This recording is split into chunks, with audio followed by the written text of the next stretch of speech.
The terminology in the Declaration of Independence that kind of flows over a lot of people's heads is the idea of pursuit of happiness. Thomas Jefferson, in his Declaration of Independence, that breakup letter from the British Empire, um, you know, talks about our natural rights, the guarantee to life, liberty, and not property as suggested by John Locke, but the pursuit of happiness. Um, a lot of people have ran with those words very often. You think the Kid Cudi song, the movie with Will Smith, those words, pursuit of happiness, uh, kind of just go over our heads, but you don't really see that much in the Constitution or any other Federalist paper or Anti-Federalist paper for that matter, or even words by Thomas Jefferson. A lot of people believe that Jefferson's vision of pursuit of happiness was the idea of rags to riches, that in a perfect country, one is able to elevate themselves from rags to riches, from the bottom to the top. However, I think, you know, in our capitalistic society of today, that whole term of pursuit of happiness has been almost um, shadowed and clouded over something that's far more greater than pursuit of happiness. I mean, from speaking from personal background, I come from a middle class, humble family, and the goal has always been, take care of your parents, retire your parents, get a decent paying job, work your way up, climb that social ladder. But you're seeing in an increasingly globalized and social media technology dominant society that the pursuit of happiness is no longer merely, you know, a house or, a decent paying job. There's always more. Um, I feel as though social media, especially I think about LinkedIn, the idea that we get to take our professional lives and brand it as something like Instagram where we only show the best portions of our work. No one's going to post on LinkedIn how shitty of a job they did on some certain project. You're always presenting the best version of yourself for everybody to see. Um, I remember my brother shared me a meme on a fake LinkedIn post that said, "I would like to announce that I'm better than you," which is essentially boiled down most of the LinkedIn posts.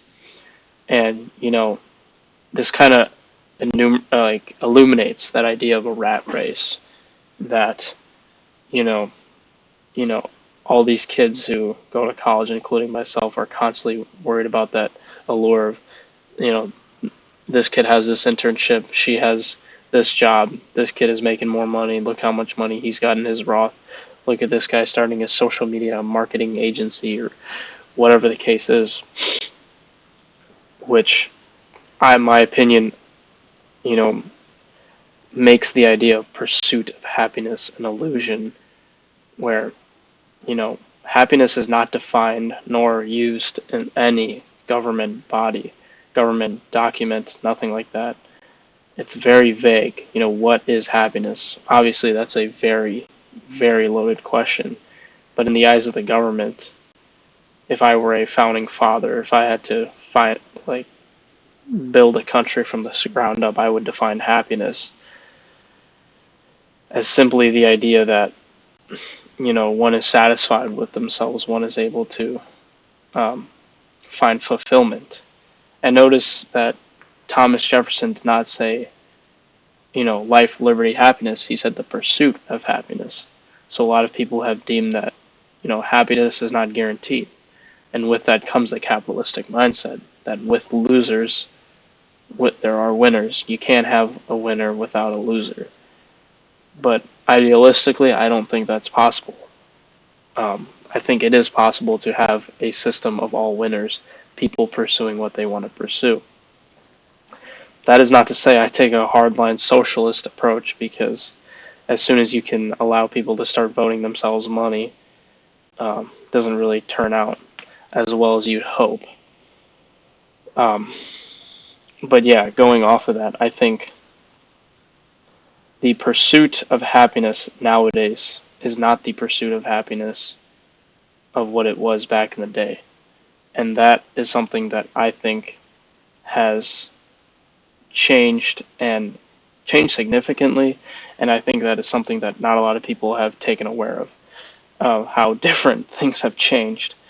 It's becoming extremely hard to afford housing, rent, food, energy, all these sorts of things. It's become harder, even adjusted for inflation, to live in this country.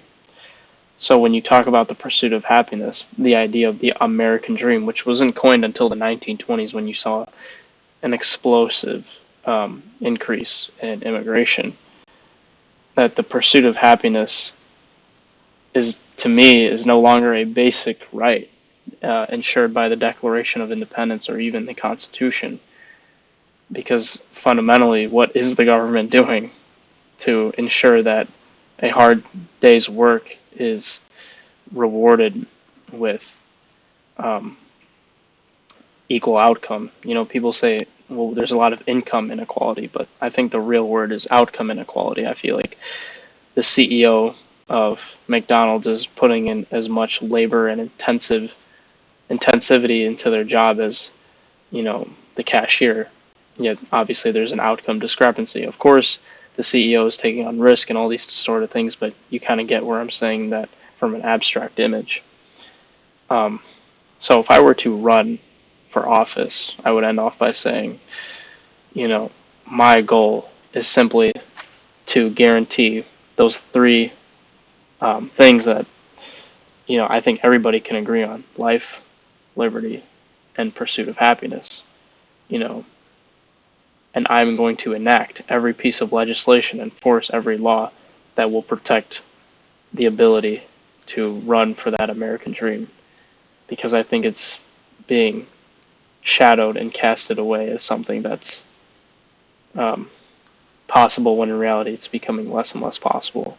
Not to say that it is impossible, but it's becoming less and less possible for sure. And I think Thomas Jefferson's words should not just die in vain, and I don't think they should just be used as something that sounds cool or for a Kid Cudi music.